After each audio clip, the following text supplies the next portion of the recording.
Welcome to the Deep Dive. Today, we're diving into something pretty unique. Yeah. You guys have sent us a whole mix of stuff. YouTube interviews, Yeah. campaign speeches, even potential policy outlines. All from Robert F. Kennedy Jr. Wow. It all comes back to this idea of making America healthy again. But what does that actually even mean? Right. Especially coming from a guy who's known for environmental activism and, let's be honest, some controversial views. It is interesting how Kennedy brings together all these things you wouldn't think go together. We're talking healthcare costs, Yeah. but also food policy, the environment, even national security. Wow. Get ready, because we're about to go deep on why RFK Jr. thinks America's health is in a crisis. Okay, so where do we even begin? You mentioned a crazy stat earlier. Oh, yeah. This one's wild. Something about military recruits. Yeah. Kennedy claims over 70% of young men trying to enlist are ineligible for the military. And it's not because they can't pass a fitness test, it's because of health issues, primarily obesity. He sees this as a national security threat.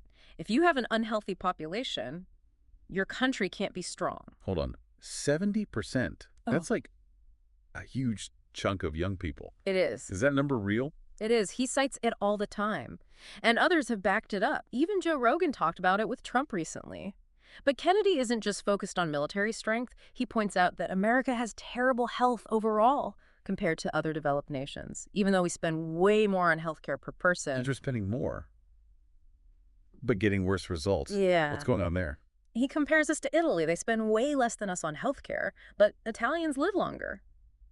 He argues that the American system is more about treating symptoms than preventing disease in the first place. And this is where the whole food thing comes in, right? Exactly. I've heard him rant about big food and how the food we eat is making us sick. He and Dr. Hyman, who you sent us some interviews with, point to ultra-processed food as the main problem. That's the stuff engineered to be addictive, loaded with sugar, salt, and fat.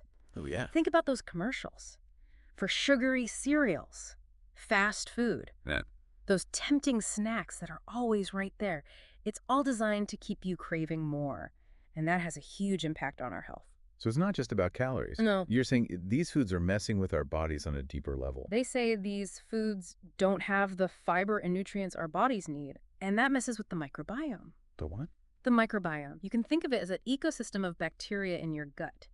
That ecosystem is important for everything, from digestion to immunity, even to your mental health. Wait, mental health too? Yeah. How does food connect to that? Dr. Hyman explains the science behind it. He says that inflammation, often caused by a diet high in processed foods, directly impacts brain function.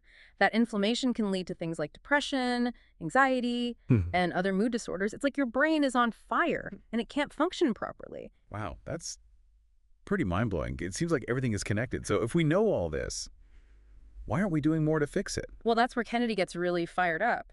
He claims that powerful corporations, especially in the food and pharmaceutical industries, have huge influence over government agencies, like the FDA and the NIH.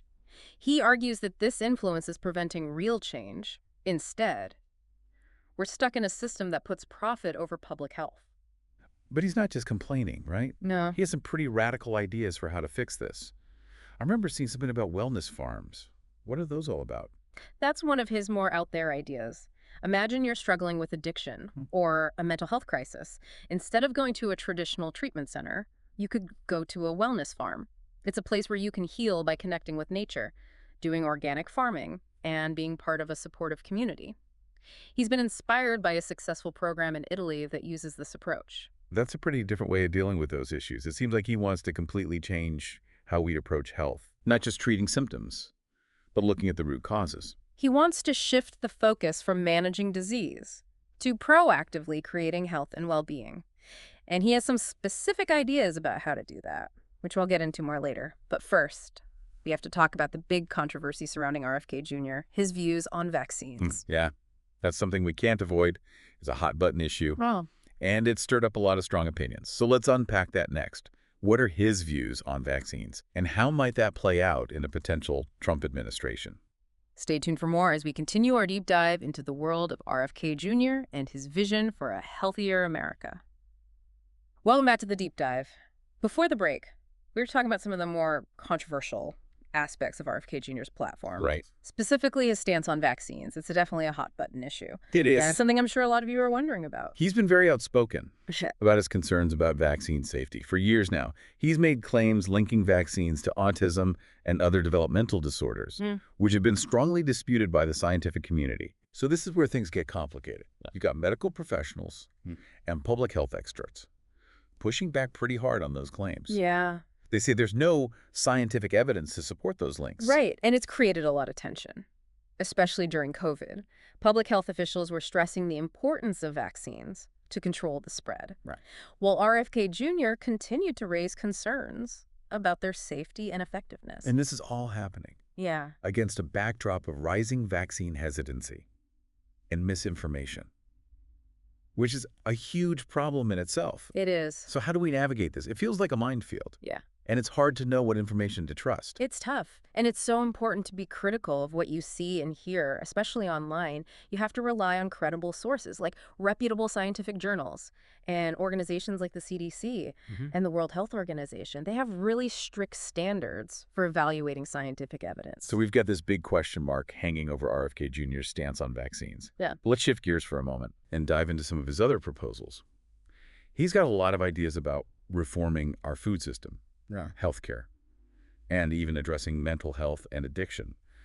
Where do we even begin? He's got a really ambitious agenda, and it all comes from this belief that we need to move away from just treating disease to a true healthcare system, one that focuses on prevention and well-being. It sounds great, but how do you actually do that? Well, he starts by targeting some powerful agencies. We're talking FDA.NIH, even the Department of Agriculture. He argues that these agencies have become too close with corporations, especially in the food and pharmaceutical industries. So he's saying these agencies are more concerned with protecting corporations than protecting public health. That's his argument. He wants to shake things up, a return to what he sees as their core mission of safeguarding public health, for example. Yeah. He wants to redirect funding to research the root causes of chronic disease. What does that mean exactly? He wants to shift the focus away from just developing drugs to treat symptoms and instead invest in understanding things like environmental toxins, diet, and lifestyle, and how they play a role in preventing disease. He's also talked about bias in scientific research and publishing. What's that about? He's very critical of the influence of industry funding on scientific research. He argues it leads to bias in study design, data interpretation, even in what gets published. So he's saying we can't always trust the science we see. He's saying we need to be more critical, more discerning. He wants more transparency in research funding and stronger protections against conflicts of interest. That's a pretty big accusation. Is he saying that scientists are intentionally manipulating data or hiding results? He doesn't go that far, but he does argue that the current system creates incentives that can skew research towards certain outcomes, especially those that benefit the companies funding the research. So where does that leave us? It seems like he's questioning the integrity of a lot of scientific research, which can be pretty unsettling. It's definitely controversial. And it's important to remember that science is a process, not a set of absolute truths. There's always debate in the scientific community, and that's a good thing. Okay, so we've got this big push for research reform. But what about actual policy changes? What does he want to see happen with the food we eat and how we address things like addiction and mental health? This is where things get interesting. Remember those wellness farms we talked about? That's just one example of his outside-the-box thinking. He's also proposing stricter regulations on food advertising, especially ads aimed at kids. That makes sense. Kids are bombarded with ads for sugary cereals, Yeah. fast food. All kinds of unhealthy snacks. It's hard for anyone to resist, let alone a child. Right, and he sees that as a big reason for the obesity epidemic Right. and other health problems. He's even talking about putting warning labels on junk food, like they do on cigarettes. Wow, that's bold. Is that even legal? It's controversial for sure, but he thinks it's necessary to counter how powerful the food industry is.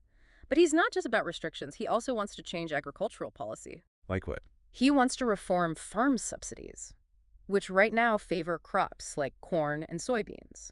He wants to incentivize farmers to grow healthier, more diverse crops, and to move towards more sustainable farming practices. So he's talking about changing the whole food system Yeah. from how it's grown Yeah. to how it's advertised to how we eat it. Exactly. It's a systemic approach. He's acknowledging that our food choices are complicated and they're influenced by lots of things. government policies, corporate marketing, Mm. cultural norms. And it all comes back to his vision of a healthier America. It's a vision that resonates with a lot of people, Mhm. especially those who feel like the current system isn't working. But it faces a lot of challenges, and we'll explore those in the final part of our deep dive. We'll look at the pros and cons of his proposals, how feasible they are in the real world, and the ethical questions they raise. It's a complex and nuanced conversation, but it's crucial to have. If we're serious about creating a healthier future for ourselves and future generations. Welcome back to the deep dive. We've spent this whole episode exploring RFK Jr.'s vision for a healthier America. And let's be honest, it's a lot to take in, It is. from overhauling government agencies to taking on big food to those wellness farms. His ideas are really shaking things up. Yeah, and we can't ignore the big one, his Right. views on vaccines. Exactly. That's something I'm sure is on a lot of your minds. And it's a valid concern. The scientific community has been very clear that his claims about vaccines aren't backed up by evidence. They have. So how do we weigh that against everything else we've talked about? On one hand, he's raising important points Yeah. about our food system, the environment, the need to focus on preventing disease. But on the other hand, his stance on vaccines could really undermine public health and erode trust in science. It's a tough one. There's no easy answer. It's up to each of us to look at the information, consider the sources, and form our own opinions. But let's zoom out for a second Yeah. and think about what this whole conversation says Mm. about where we are as a society. It seems like RFK Jr., whether you agree with him or not, is tapping into something a lot of people are feeling, this unease, this sense that things aren't right. You see it everywhere. People distrust the government. They question scientists. They're frustrated with healthcare. People want answers, and they're not finding them in the usual places. And that's where someone like RFK Jr. comes in. He's offering a different perspective, a Mhm. challenge to the status quo. He's saying what a lot of people are thinking, but maybe haven't said out loud. And his solutions may not be the right ones, but he's making us face some hard truths about our health, our environment, the systems that shape our lives. So what does all this mean for you, Yeah. the listener? What can you take away from this deep dive into RFK Jr.'s vision? I think it's a reminder that your health isn't just your responsibility. It's also shaped by the world around you, the food you can get, the environment you live in, the policies your government makes. It's about taking a hard look at those systems and asking yourself, are they working for me, for my community? And if not, how can I help make them better? It's also a reminder to be careful about the information you consume. We're bombarded with messages about health. From ads Yeah.